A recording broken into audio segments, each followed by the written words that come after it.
Hello and a warm welcome to you. This is the news on NTA International. I am Charles Alpha. Now let's quickly take you through some of our headlines.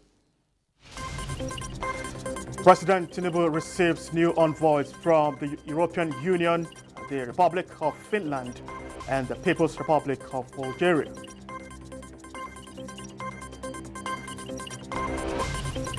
World Health Organization gears up by reviewing its priorities in anticipation of the United States withdrawal. And Saudi Arabia says the organization of the petroleum exporting countries is about to ensure long-term market stability.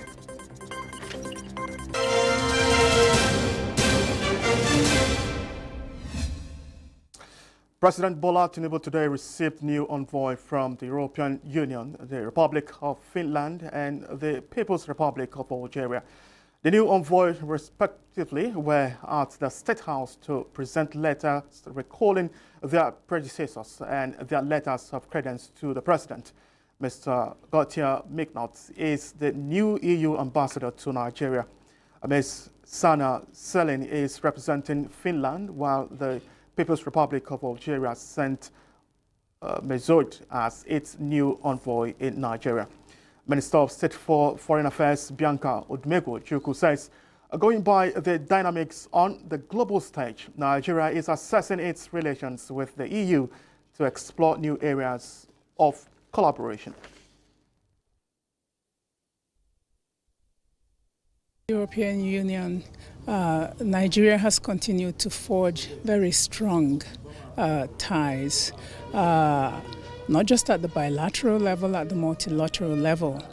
We continue to work together to foster an era for Nigeria, certainly, of economic prosperity in a rapidly changing world and with rapidly changing dynamics.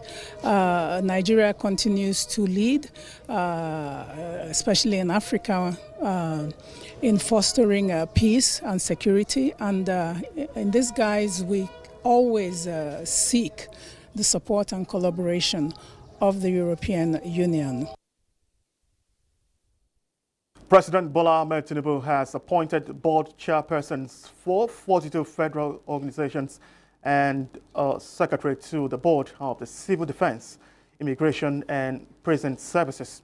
The president has also appointed a new managing director for the Nigerian Railway Corporation and a director general for the National Board for Technology Incubation. President Tinubu directs the board chairpersons not to interfere with the management of the organizations, emphasizing that their positions are non-executive. Ladi Bala has a rundown of the names of the appointees. Those appointed are National Youth Service Corps, Ministry of Youth Development, Hilad Etta, Chairman, Cross River State, Nigerian Institute of International Affairs, Bolaji Akinyemi, Chairman, Lagos State, Federal Airports Authority of Nigeria, Ministry of Aviation, Abdullahi Umar Ganduje, Chairman, Kano State, National Sugar Development Council, Senator Surajuddin Bashiru Ajibola, Chairman, Osun State. Others are Victor Tombari Gaidu, Chairman, Nigerian Institute of Educational Planning Administration, Rivers State, Teachers Registration Council of Nigeria, Mustafa Salihu, Chairman, Adamawa State, Industrial Training Fund, Hamman Adama Ali Kumu, Chairman, Gombe State, Nigerian Institute of Science Laboratory Technology, Donatus Eyima Nwankpa, Chairman, Abia State. A statement by the Special Advisor to the President, Information and Strategy, Bayo Ananuga, says other names are National Inland Waterways Authority, Musa Sarkin Ada, Chairman, Sokoto State, National Steel Council, Abdukarim Kana Abubakar, Chairman, Nasarawa State, National Environmental Standards and Regulation Enforcement Agency, Garba Leti Muhammad, Chairman, Kaduna State, National Biosafety Management Agency, Moazu Bawa, Chairman, Niger State. The names include Federal Medical Center Abeokuta, Abdullahi Dayo, Israel, Chairman, Lagos State, Federal Medical Center Asaba, Mary Alele Idele, Chairman, Edo State, Federal Medical Center, Lokoja, Nze Chidi Duru, Chairman, Anambra State. Federal Medical Center, Owerri, Emma Ineku, Chairman, Enugu State. Among the list are National Oil Spill Detection and Response Agency, Edward Omo Erewa, Chairman, Edo State. Nigerian Maritime Administration and Safety Agency, Yusuf Hamisu Abubakar, Chairman, Kaduna State.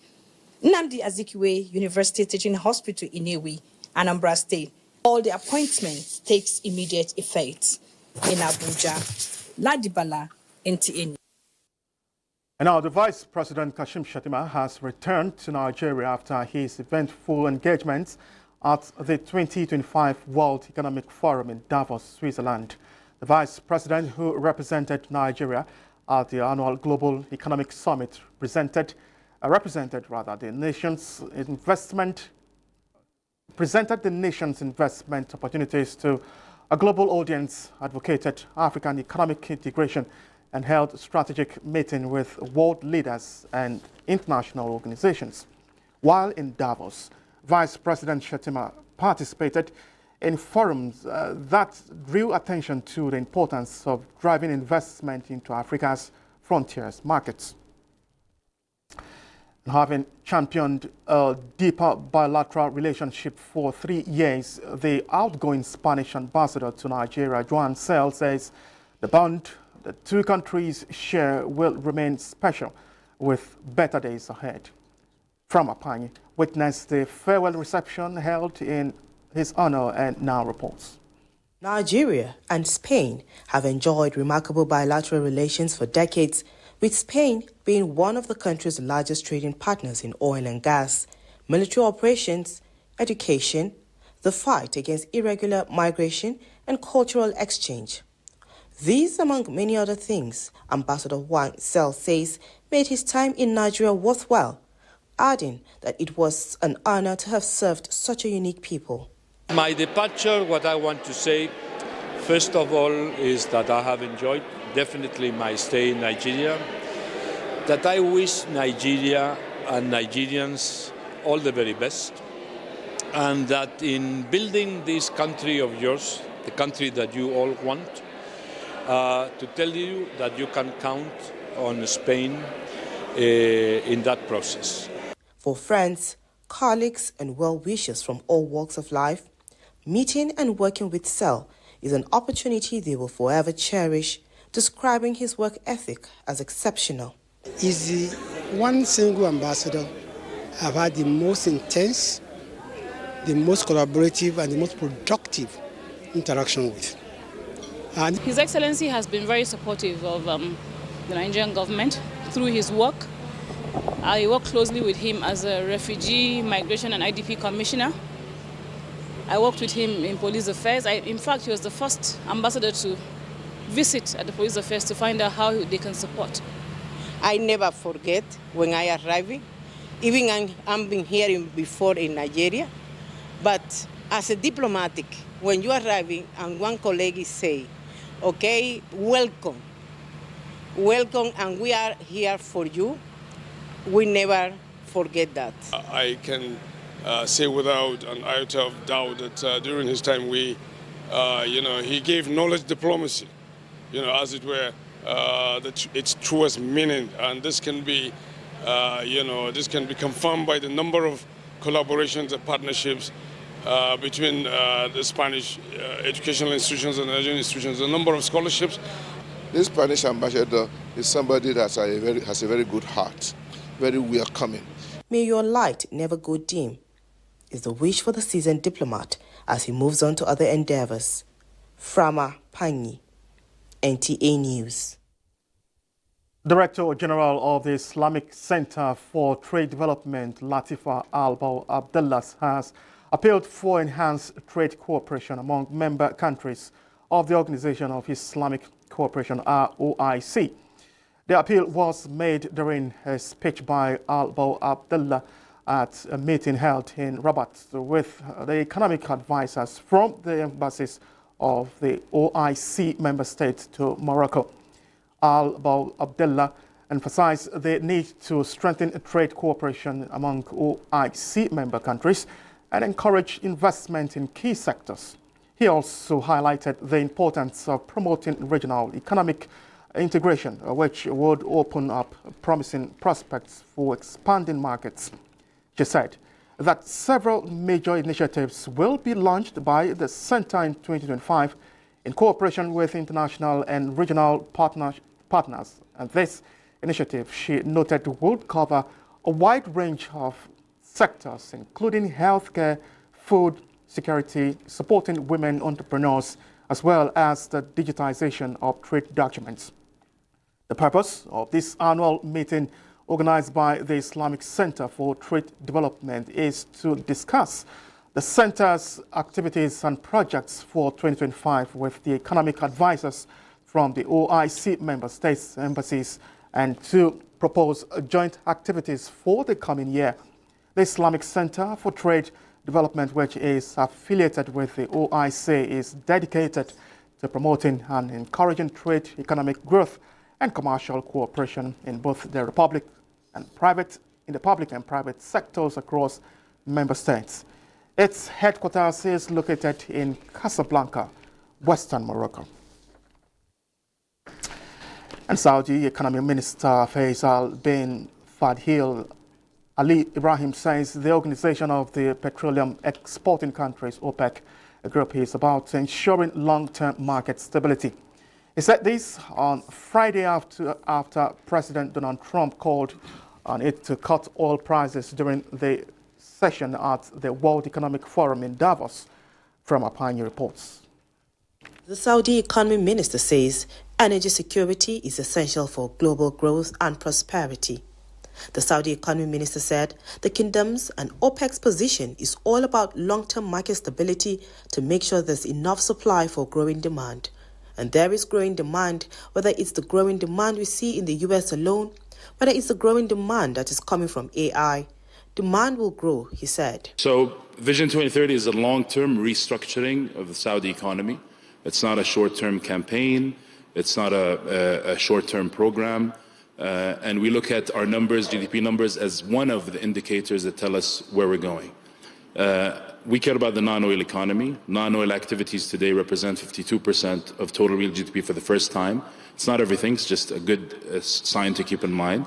And non-oil growth has been steady. We expect to close 2024 at 3.9%, 2025 at 4.8% non-oil growth, and 2026 at 6.2%. And that's what we care about. The numbers that were revised down are the total GDP that includes oil GDP, that includes the function of oil production and our voluntary cuts. But what we really care about is transitioning from one economic structure that's reliant on resources to another economic structure that's reliant on productivity, human capital, and we're leveraging all our assets and capabilities to transition from one to another. President Trump's Davos address triggered a reported 1% fall in oil prices on Thursday after he told his audience that Saudi and OPEC should cut them, even claiming it will help end the Ukraine conflict. I'm also going to ask Saudi Arabia and OPEC to bring down the cost of oil, he said.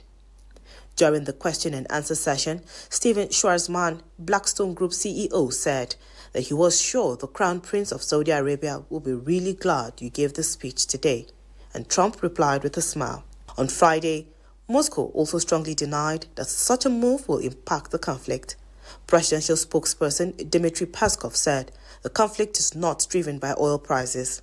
He added that the issue stems from the perceived threat to Russia's national security and the well-being of its citizens living in those areas, as well as the reluctance of Western nations, particularly the US and Europe, to engage with and address Russia's legitimate concerns. Frama Panyi, NTA News. And now still on to the news on NTA International. We will take a quick break. More reports are ahead. Please stay with us.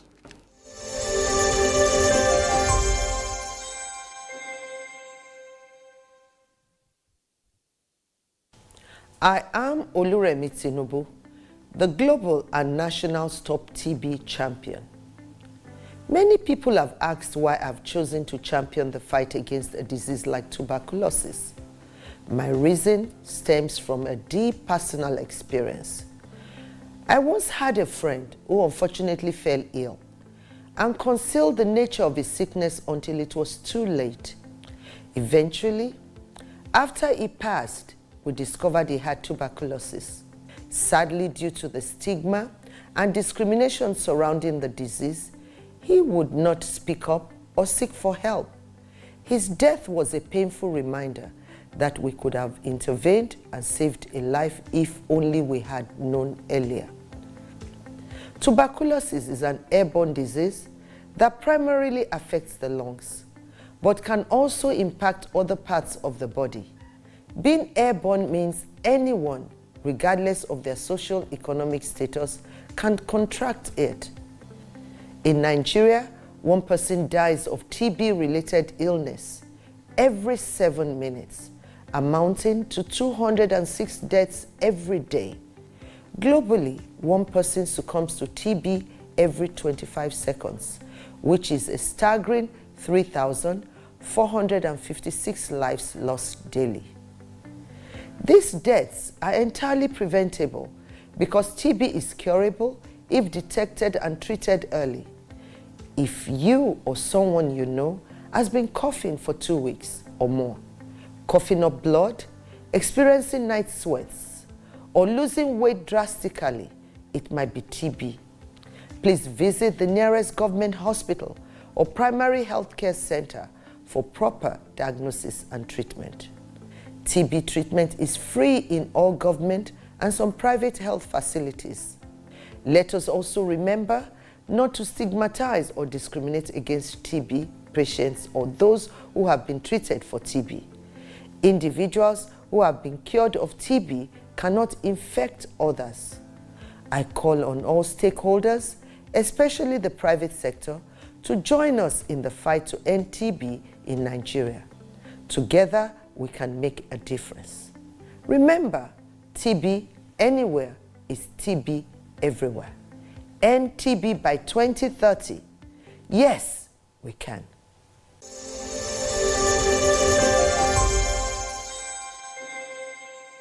Thank you for staying with us. The World Health Organization said it is reviewing its priorities in preparation for the withdrawal of its largest donor, the U.S., adding that it provides vital services that protect the country from health threats. President Trump had on Monday signed an executive order directing the United States to withdraw from the WHO, a body he has repeatedly criticized over its handling of the COVID-19 pandemic. The organization's chief, Tedros Adhanom Ghebreyesus, says the announcement has made its financial situation more acute and has created significant concern and uncertainty for the WHO workforce. Reports say he made this known on Thursday in a letter sent to staff.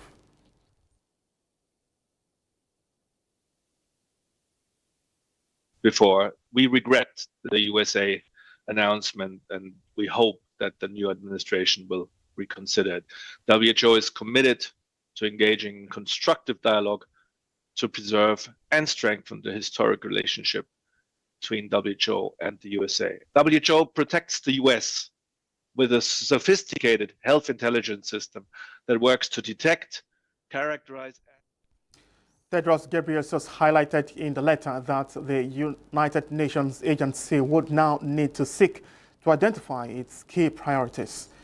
He also stressed that the United Nations Health Agency regretted the decision by the United States, which is by far its biggest donor, and hoped the new administration will reconsider the decision. He pointed out in particular the current bird flu outbreak, H5N1, which has infected dozens and claimed one life in the United States. He, however, acknowledged the need to reduce costs and realize efficiency gain. In further acknowledgement of the transformative power of education, Nigeria remains steadfast in its commitment to ensuring that every child, regardless of their background, has access to quality education. First Lady Oluremi Tinubu gave this assurance in her message to mark this year's International Day of Education. She noted with pride the recent strides made in the country's education sector. The First Lady, however, advocates sustained investment in the future by empowering the Nigerian child to rise above the challenges that face and build a better tomorrow. Reflecting on the theme for the celebration, AI and education, human agency in an automated world, the First Lady says it is timely as AI has become an integral part of educational systems globally, holding the potential to enhance learning. Her message, however, calls attention to the important questions about the balance between technology and human decision-making, noting that AI can serve as a tool for empowerment, fostering critical thinking, creativity, and emotional intelligence, rather than replacing the irreplaceable human touch in education. She calls on educators and other policymakers to advocate for an inclusive educational curriculum that will integrate AI literacy with core values and human compassion. Now, staging a revolution of emancipation against neo-colonialism and establishing new structural, political, and economic ties have been identified as pathways towards Africa's development. This was the thrust of the third inaugural lecture organized by the management of Nigerian University, Abuja. Francis Udojo has the details. Inaugural lectures are very important to any academic environment. It is a sign of maturity and development in terms of performance and research development that any government can see through and make policies that will benefit the lives of the people it governs.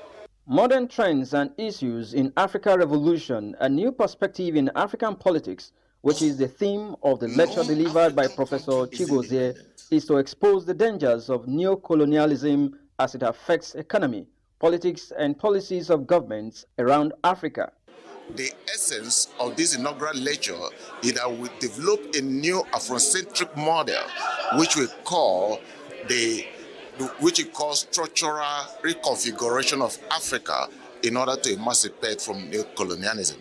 And that is why Africans should not go cap in hand begging for loans and grants from the international financial corporations, because of the fact that the international financial corporation also have an objective. One thing that who establishes international financial corporations. So you see that who plays the piper dictates the tune. Liberation of African countries from international monetary policies as it affects Africa and finding solutions dominated contributions from scholars at the inaugural lecture. We all believe that if Africa has to approximate and be relevant in the fourth industrial revolution, East Africa must be a developed community. Then all of us must come together, be creative, be innovative, and get emancipated with a common focus of moving away from the forces of neocolonialism and come together with a common focus of developing Africa. I believe a lot of the themes, I believe a lot of the points that were made, and I think it's something that we can guide the future and something, ideals that we can live by. Proposing a holistic approach where Africa must unite, the lecture recommended that Pan-African tertiary institutions under the supervision of African Union should establish an active knowledge center to propagate the message of revolution that deals with emancipation of neo-colonialism. It also suggested that African leaders should have a change of heart from sharing public funds. Instead, they should industrialize Africa. In Abuja, Francis Udojo, NTA News. 5 youth corps members have received 3,250,000 naira as grants to start their businesses from Activate Success International Foundation.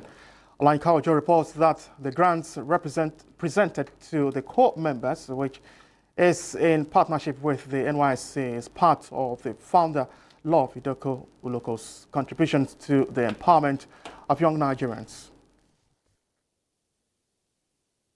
We live in a world where available white-collar jobs cannot cater for the teeming young population, and this is why the likes of Love Idoko Uloko feels it is right to build a self-reliant young generation who will in turn contribute to the economic growth of the society. Then there's another lady as well that is into seafood business. We gave her 500,000 naira. Few months later, she kept sending us reports. Now it has grown to a fish pond, and then she sells also crayfish, and it's amazing, it's incredible. The grants range from 500,000 naira to 750,000 naira and complementary to government's empowerment initiative of investing in business ideas, nurturing young discovered potentials, and sowing seeds of success that will germinate and flourish in years to come. The grants given to the Youth Corps members are not just for those who already have their business, but also for those without capital for startups. To be eligible for the grants, beneficiaries go through rigorous screening in compliance with international standards. We have a team that goes through all the proposals, and then the ones with the best ideas are selected. Sometimes we look out for evidence of already existing businesses, and then our team picks out the ones with the best ideas, and then we support them with startup grants. Applauding the gesture, Director General NYSC Brigadier General Yusheu Ahmed encouraged the Youth Corps members to make judicious use of the grants. He noted that they will be monitored. We are not taking it for granted. The Corps members are very appreciative. We as a scheme will give you their support. For the beneficiaries with different line of trade, such as fashion design, food business, and horticulture, to mention but a few, it is a dream come true. I've had loss in the business over time, and I needed funding. As a corp member, this opportunity, this grant could go a long way. And you mustn't use millions of naira to set up business. Even just small money, you can start something small and grow from there. Activate Success International Foundation has been in partnership with the NYSC for the past 7 years and has been able to empower 58 Youth Corps members through grants. Olainka Ojo, NTA News. President Bola Tinubu joins the government and people of Plateau State in mourning the passing of Lieutenant General Jeremiah Timbot Hussaini, former Minister of the Federal Capital Territory, at 82. The President extends his heartfelt condolences to the family, friends, military colleagues, and political associates of the former Governor of Old Bendel State, Minister of Transport, and Master General of the Nigerian Army. President Tinubu says Hussaini demonstrated courage and dedication throughout his military career and inspired many young officers to prioritize national interests above personal gain. The late Hussaini, President Tinubu noted, also made some difference in politics as Deputy National Chairman of the All Progressive Congress Party, ANPP, and Senator representing Plateau South Senatorial District. President prays that God Almighty will grant Lieutenant General Hussaini's soul's eternal rest and solace for his family. And this is where we end the news. Many thanks for being part of it. I am Charles Alpha. Bamdele has been our sign language interpreter.